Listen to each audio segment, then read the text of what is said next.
भाग ग्रहण करें।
इस गुब्बारे में एक चेक 500 रुपए का जिन किसी को भी यह प्राप्ति होगी उसे सुपुर्दा के पास लाएंगे।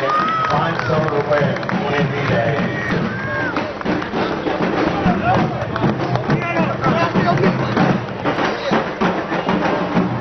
ये हमारे प्रेसिडेंट और जनरल सेक्रेटरी गुब्बारे छोड़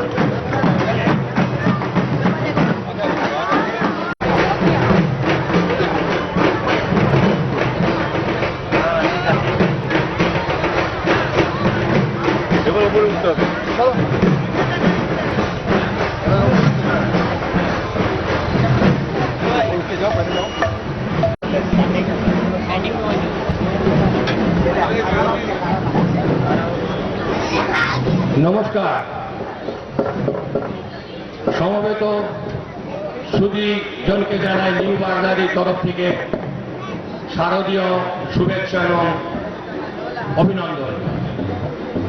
আজ এই সন্ধ্যায় প্রজ্বলিত হলো, আমরা আশা করব সেই দ্বীপের আলোকবর্তিকায় সমস্ত ভেদ বিভেদ মিটে যাবে, সমস্ত অন্ধকার কেটে যাবে, খুশির আলোয় বয়ে যাবে আমাদের এই মহামিলন মেলা। ধন্যবাদ।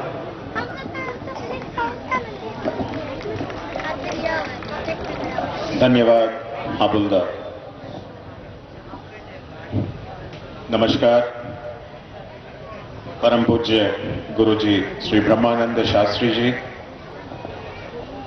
हमारे army chief Shri colonel Gautam Dev ji, मंच पर बैठे हुए हमारे president Shri R K Chaudhary जी एवं हमारे वयोवृद्ध जनरल सेक्रेटरी श्री अजय सरकार जी।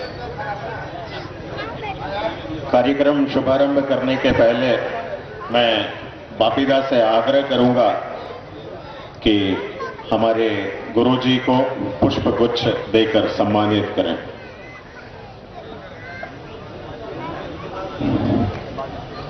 बापीदा। जय श्री गुरुदेव। तत्पश्चात मैं श्री आनंद राव जी से आग्रह करूंगा हमारे guest of honour colonel Gautam Dev ji को एक पुष्प गुच्छ देकर सम्मानित करें। धन्यवाद आनंद जी। श्री आर के चौधरी जी हमारे प्रेसिडेंट, उनका योगदान भूला नहीं जा सकता। मैं बापीदा से आग्रह करूंगा Shri R K Chaudhary ji. Thank you बापीदा।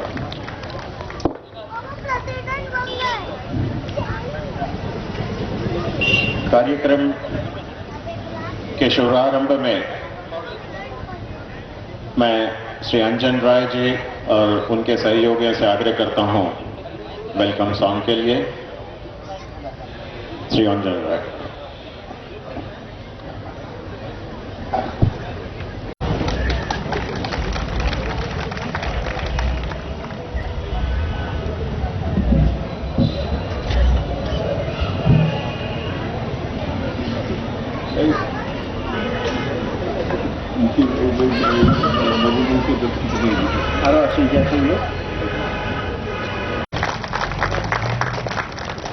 धन्यवाद।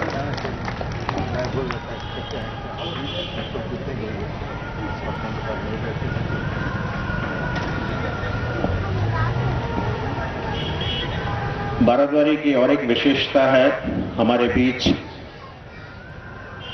परम पूज्य गुरु जी श्री ब्रह्मानंद शास्त्री जी वो आशीर्वचन के कुछ शब्द, और मैं उनसे आग्रह करूंगा मंगला में ही बोले। गुरु जी।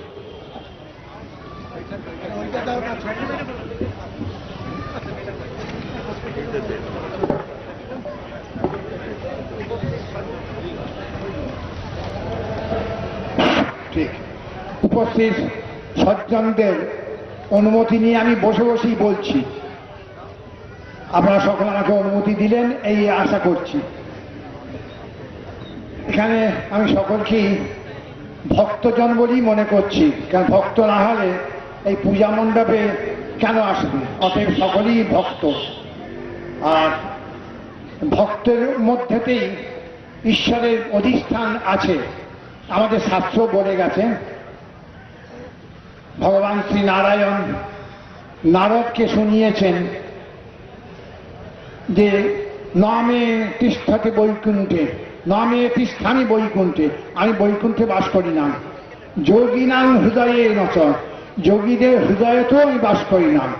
মদভক্তা যত্র গায়ন্তে তত্র তিষ্ঠামি নারদ, যেখানে আমার ভক্তগণ আমার নামে গান গাইছে, জয়গান করছে, পূজা করছে, অর্চনা করছে, আমি সেইখানেই থাকি।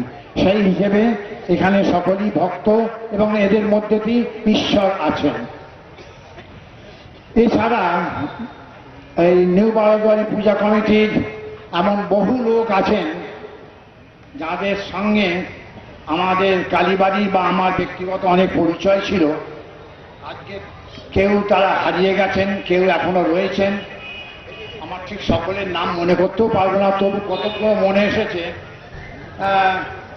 যিনি হচ্ছেন বাসু রায়চৌধুরী, তিনি সমানভাবে মানে সর্বত্র তিনি বিরাজমান ছিলেন, যেন পবনদেবের মতন তিনি সর্বত্র বিরাজমান ছিলেন, যেখানেই যা হচ্ছে বাসু রায়চৌধুরী। ডক্টর জানা, তিনিও খুব লোকপ্রিয় এবং তিনি খুব সকলের সঙ্গে মিলিয়ে চলতেন।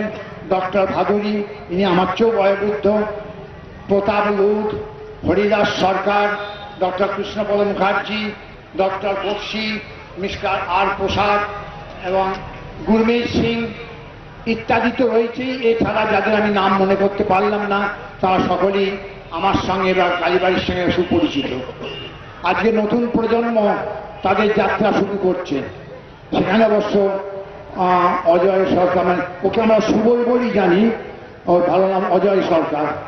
অজয় সরকার সম্পর্কে আমার ভাগনা হয়, সেই হিসেবে আমাকে বড় রং বলেই ডাকে এবং তারই বিশেষ অনুরোধে আজকের এই সভাতে আমাকে আসতে হয়েছে। সে যাই হোক, সে বৃদ্ধ হওয়া সত্ত্বেও আজকে তরুণদের সঙ্গে মিশে যেভাবে পরিচালনা করছে আমি নিশ্চয়ই করে মুগ্ধ এবং ঈশ্বরের চরণে প্রার্থনা করি তার আয়ু স্বাস্থ্য ভালো থাকুক, সে আরো কিছুদিন পরিচালনা ভার গ্রহণ করে সকলকে পথ দেখিয়ে দিক। দুর্গা পূজা এমন এক বিশাল পূজা যা এই সনাতন ধর্মাবলম্বী সকলের মধ্যে এত বহুলভাবে প্রচারিত হয়ে পড়েছে, কিন্তু এটা আগে ছিল না। দুর্গা পূজার প্রথম প্রচলন হয় আমরা যেটুকু জানতে পেরেছি, সেই পরিচালন হচ্ছে রামচন্দ্র, শ্রীরামচন্দ্র যখন রাবণ বধ করতে কিছুতেই আর সক্ষম হচ্ছেন না, বারবার তিনি হচ্ছেন না, যুদ্ধ হচ্ছে, বারবার ফিরে আসছেন, কখনো তিনি কখনো রাবণ জিতছেন।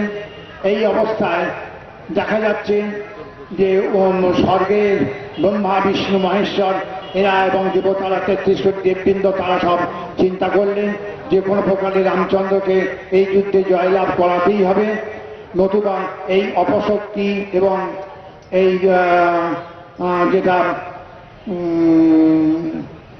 যেটাকে কি বলবো, যেটা আমাদের শুভ শক্তির বিরোধী, তাকে কিছুতেই আর ধ্বংস করা যাবে না। তখন তারা এসে রামচন্দ্রকে পরামর্শ দিলেন, আপনি দেবী পূজায় ব্রতী হন, শক্তি ভিন্ন এই জয়লাভ সম্ভব নয়। রামচন্দ্র জাতিতে ক্ষত্রিয়, তিনি তখন বললেন আমি তো ক্ষত্রিয়, আমার তো পূজার অধিকার নাই। তখন ব্রহ্মা, প্রজাপতি সৃষ্টিপতি ব্রহ্মা তিনি নিজে পুজোর ভার নিলেন, বললেন আমি পুজো করব, আপনি পূজার জোগাড় করুন। রামচন্দ্র তার যারা চামুন্ডা মাতল ওই আর কি হনুমান প্রভৃতিদের দ্বারা পূজার আয়োজন করলেন এবং ব্রহ্মা এসে পুজো করলেন। ঘটনাচক্রে সেই পূজার ফলেতেই একে একে রাবণের যতগুণী বিশিষ্ট বলসম্পন্ন মহাবীর ছিলেন, এমনকি তার পুত্র ইন্দ্রজিৎ, তার ভাই কুম্ভকর্ণ সকলে নিপাতিত হলেন। অষ্টমী নবমী সন্ধিক্ষণেতে ওদিকে ব্রহ্মা পূজা করছেন। সন্ধিক্ষণেতে যে পূজা হয় চামুন্ডার পূজা, সেই পূজার সময়তেই রামচন্দ্র যুদ্ধ সময়তে, সেই সময় যুদ্ধকালীন অবস্থা, তিনি রাবণের মস্তক ছেদন করলেন। কিন্তু মস্তক ছেদন করার সঙ্গে সঙ্গে বলদীপ্ত রায়বর্ণের স্কন্ধে আবার একটি মস্তক দেখা দিল। এইভাবে যতবার মস্তক ছিন্ন করছেন ততবারই মস্তক দেখা দিচ্ছে। তিনি আর তাকে আর মস্তকহীন করা যাচ্ছে না। তারই স্বরূপ আমরা সন্ধি পূজাতে চামুন্ডা রূপী দেবী পূজা করি, অর্থাৎ রক্তবীজের বধ হয়েছিল এই অষ্টমী নবমী সন্ধিক্ষণে। রক্তবীজ হচ্ছে কামনার বীজ, লাখ ফোঁটা রক্ত মাটিতে পড়লেই আবার সেই রকম অসুর জাগ্রত হয়ে উঠবে। মানুষের মনের একটা কামনা শেষ হতে না হতেই আবার অন্য কামনা জেগে উঠছে। এইভাবে মানুষও সেই রক্তবীজের মতো অবস্থা, মানুষের এই কামনা বাসনাকে শেষ করতে পারলে তবেই দেবী কৃপা পাওয়া যাবে। এই রামচন্দ্র এই প্রথম পূজা করেছিলেন। সেই সময়তে দেবতাদের নিদ্রা যাবার সময়, কিন্তু ব্রহ্মার কথাতে রামচন্দ্র তার স্তুতির দ্বারা দেবীর অকাল বোধন করে অর্থাৎ জাগরণ করিয়েছিলেন এবং দেবী জাগ্রত হয়ে তার শক্তির দ্বারা রামচন্দ্রকে শক্তি বৃদ্ধি করলেন এবং রামচন্দ্র রাবণ নিধন করলেন। এখানে একটা উদাহরণ একটা আছে, সেই উদাহরণটা খুব ভালো লাগবে। যে রাম সময় লাগলে কোনো ক্ষতি হবে না, আপনি বলুন, ভুলে যাব। তো রামচন্দ্র পূজা করছেন ওই সন্ধি পূজার সময়তে মাকে পুষ্পাঞ্জলি অর্পণ করছেন, সেখানেতে বুঝি একটা উপকথা বলা যেতে পারে যে 108টা কমল পুষ্প দিয়ে অর্পণ করবেন, কিন্তু একটা পুষ্প সেখানেতে কম হয়ে গেল। তখন রামচন্দ্র বারবার চেষ্টা করো 107 পুষ্প উপহার দিয়েছেন, অথচ 8টা দেওয়া হচ্ছে না। তখন রামচন্দ্র বললেন হনুমানকে যে তুমি তো একটা কম এনেছো। বললো আগে না, আমি ঠিকই গুনে এনেছি। তা যখন নেই, যখন দেবীর ইচ্ছা, লোকে আমাকে বলে পদ্ম পলাশ লোচন, আমার চোখ দুটো হচ্ছে পদ্ম ফুলের মতন, অতএব আমার চোখ উবড়ে দেবীর চরণে আমি অঞ্জলি দেব। এই যে একটা চোখের জন্য, একটা ফুলের জন্য, এই জিনিসটার মধ্যে একটু তাৎপর্য আছে, যেটা আমরা সকলে জানতে পারলে খুব ভালো হবে। সেটা হচ্ছে আমরাও যদি এক দৃষ্টে, এক নজরে, একভাবে, এক মনে, এক প্রাণে দেবীর পুজো করতে পারি, আমাদেরও কামনা বাসনা সব সিদ্ধিপ্রাপ্ত হবে। কিন্তু আমাদের মধ্যে নানা বাসনা কামনা থাকার ফলেতে আমাদের কোনো কামনাটাই সিদ্ধ হয় না, কোনোটা আংশিকভাবে, কোনোটা একবারই নয়, এইভাবে আমাদের চলে আসছে। তো এই যে পূজা, এই পূজাটা বেঁচে থাকবে নিষ্ঠা, শ্রদ্ধা, ভক্তির উপরে। ঘটনাচক্রে আমাদের সমগ্র সমাজে, আমাদের ভারতবর্ষীয় সমাজে দেখা গেছে যেখানে যত পূজা অনুষ্ঠান, ধর্মানুষ্ঠান হয়েছে, সবগুলি বেঁচে আছে, জীবিত হয়েছে, জীবন পেয়েছে নারীদের হাত থেকে। আমাদের বোধহয় কবি নজরুল কিংবা কোন এক কবি লিখে গিয়েছিলেন, আপনাদের ভালো লাগবে শুনলে, জগতের যত বড় বড় কাজ, বড় বড় অভিযান, মাতা ভগিনী বধূদের হাতে হইয়াছে মহিয়ান। কথাটা খুব সত্য কথা। আমাদের ভারতবর্ষের স্বাধীনতা থেকে আরম্ভ করে আমাদের যাবতীয় পূজা অনুষ্ঠান, ধর্মানুষ্ঠান সবই আমাদের মাতৃজাতি, কেউ আমার মা, কেউ আমার বোন, কেউ আমার মেয়ে, কেউ আমার পুত্রবধূ, এই রূপেতে তারা এই ধর্মটাকে এগিয়ে নিয়ে চলেছে। কাজেই সেই দেবী শক্তির সঙ্গে আমাদের শক্তিকে মেলাতে পারলে নিশ্চয়ই এড়িয়ে হবে। আর একটা জিনিস, আমার কাছে অনেকেই এসে, এই মিডিয়ার লোকেরা এসে প্রশ্ন করেন, বা অনেকেই প্রশ্ন করেন, आपका क्या राय है गुरुजी, क्योंकि दुर्गा पूजा के उपलक्ष्य में लाख लाख रुपया खर्च हो जाता है, भारत भूमि इतना गरीब है, तो इसमें ये इसका कुछ रोकथाम होना चाहिए, क्योंकि इतना खर्च किया करने का क्या जरूरत है, इतना पंप गज्जा मंडप और आलोक सज्जा लगाने का क्या जरूरत है। तो उनको बोला कि भाई इसको तुम छापो मत और इसको टेप मत करो। बात ऐसा है कि हमारा तो भारत भूमि में तो गरीब तो है, लेकिन गरीबी कहाँ पर है। कोई मंत्री लोग का ये जो होता है, एक एक मंत्री का पीछे 5-6 कार दौड़ता है, एक मंत्री का पीछे कितना सारा खर्च होता है, सांसद लोगों के पीछे कितना रुपया चला जाता है। इसी प्रकार के राजनीति में तो बहुत सारा खर्च हो जाता है। अब लोग के इतना देश क्यों किया हमारा पूजा में। और ये पूजा में जो होता है, ये आज नहीं, पिछले हजारों साल से ही इस प्रकार पंपा गज्जा हम लोग का पूजा हम लोग करते आ रहे हैं हमारा गांव में। इसमें एक बात बोल के रखूं कि ये पूजा किए थे रामचंद्र जी, उसके बाद ये पूजा का प्रचलन नवरात्रि सब प्रदेश में होता है, लेकिन दुर्गा पूजा का प्रचलन बंग भूमि में ही हुआ है। बांग्लादेश में दुर्गा पूजा का प्रचलन हुआ। बांग्लादेश एक पूजा को दिया है दूसरा रूप से। बांग्लादेश का, बंगाली का मंदिर में एक भावना है, जो भावना का साथ, बड़ा सुंदर भावना है, जो भावना का साथ अपना मन को मिलाने से आपको भी संतोष मिलेगा, संतुष्टि मिलेगी और आनंद भी होगा। वो ये है कि हमारा बेटी है माँ दुर्गा, बेटी 3 दिन के लिए बाप घर में आ रहे हैं, मायका में आ रहे हैं, और 3 दिन के बाद उनको विदा करना पड़ेगा।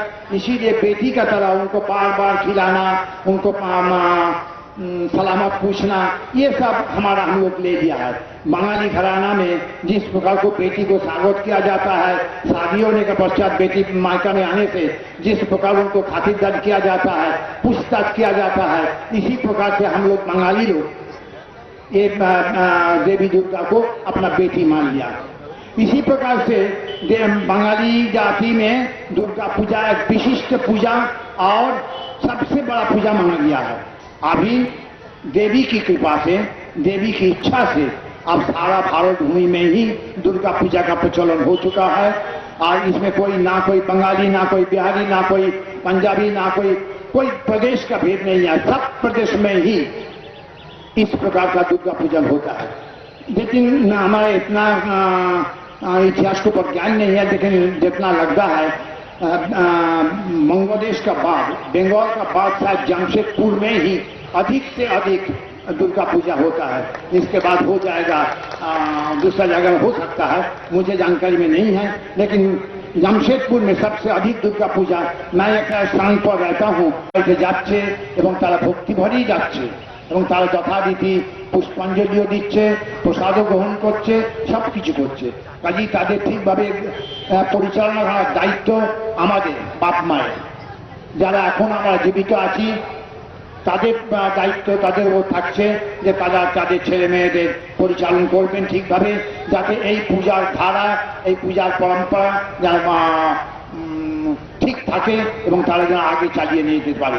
আজ এটা 50 বছর হলো, আবার নর্দার্ন টাউন সার্কিট হাউসে সেটা 60 বছর হচ্ছে, আবার কোনো জায়গায় হয়তো শুনবো 75 বছর, কোনো কালীবাড়িতে আমাদের দুর্গা পুজো হচ্ছে 74 বছর এটা চলছে। তো এইভাবে দুর্গা পূজা এগিয়ে চলেছে এবং সংখ্যা বাড়তেই চলেছে, আর এই সংখ্যা বাড়তেই থাকবে। সংখ্যার নিয়মই হচ্ছে বেড়ে চলা, একে কম না কমিয়ে वृद्धिर दिखे हमारा नजर देवो। अब सब लोग कोशिश करिएगा, सब लोग सोचिएगा कि इसको कभी ना इसको ये किया जाए, इसको उपेक्षा करके दूसरा किसी में ध्यान लगाएं। हम लोग एक साल पूरा इंतजार में रहते हैं कि कब दुर्गा पूजा आएगा, कब हम लोग सब एक साथ मिलकर उत्सव मनाएंगे। ढाक जो होता है, ढाक का वाद्य के साथ हम लोग नृत्य करेंगे, हम लोग गाएंगे, हम लोग कूदेंगे। यही जो है इतना सुंदर भावना लेके हम लोग आगे बढ़ने चाहते हैं। मेरी भी इच्छा है और सबों की इच्छा है कि आप लोग आगे बढ़ो। आप सबों को, मैं ये कमेटी का सब सदस्यों को मैं आंतरिक धन्यवाद देता हूँ, क्योंकि यद्यपि यहाँ मैं अपरिचित नहीं हूँ, ना मेरा अपरिचित कोई है, सभी लोग मेरा परिचित है, फिर भी मुझको काली बेल्दी कालीबाड़ी से यहाँ पर बुला के आप लोग जो सम्मान दिए हैं, मैं इसके लिए आभारी रहूँगा। और आप सबों के लिए देवी दुर्गा जी से प्रार्थना करूँगा कि आप लोग सब सुख संपन्न में रहे। देवी दुर्गा को भी हम प्रार्थना करते हैं। क्या प्रार्थना? ओम दुर्गे देवी समागच्छ सान्निध्य मिहकालपय। हे दुर्गा देवी, आज समग्र आप यहाँ पर आइए और हमारा पूजा ग्रहण कीजिए। पूजा समस्तांग संगृच्छ, जो पूजा का आयोजन हम लोग किए हैं चारों ओर से सर्वत्र, आप उसको ग्रहण कीजिए और प्रीता शांति प्रजाच्छमे, और आप संतुष्ट होकर मुझे शांति प्रदान कीजिए। हम सबों को शांति दीजिए। शांति का बड़ा अभाव हो गया है। हम लोग का सुख है, धन है, नाम जश है, बहुत सारा ख्याति प्रतिपत्ति है, सम्मान है, लेकिन असल शांति में बड़ा कमी आ गई है। इस शांति के लिए देवी का पास जरूर प्रार्थना करना चाहिए और देवी से यही प्रार्थना है, हे देवी मुझे शांति दीजिए। साथ ही साथ यही प्रार्थना करूंगा, सर्वे भवन्तु सुखिनः, जितना प्राणी सब सुखी रहे। सर्वे सन्तु निरामयाः, सब आरोग्य सब में रहें। इसका मतलब ये नहीं है कि रोग नहीं होगा, डॉक्टर लोग का पूरा यही का खत्म हो जाएगा, ये बात नहीं। आरोग्य होगा, रोग भी हो, इसका आरोग्य भी हो। सर्वे सन्तु निरामयाः, सर्वे भद्राणि पश्यन्तु, मा कश्चित् दुःखभाग् भवेत्। ओम शांति शांति शांति।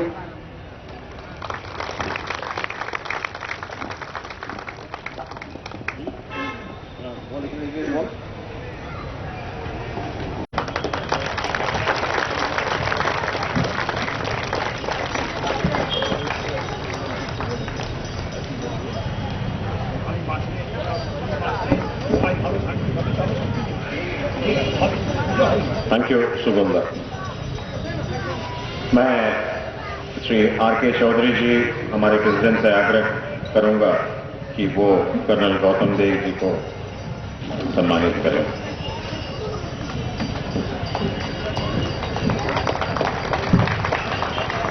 Thank you.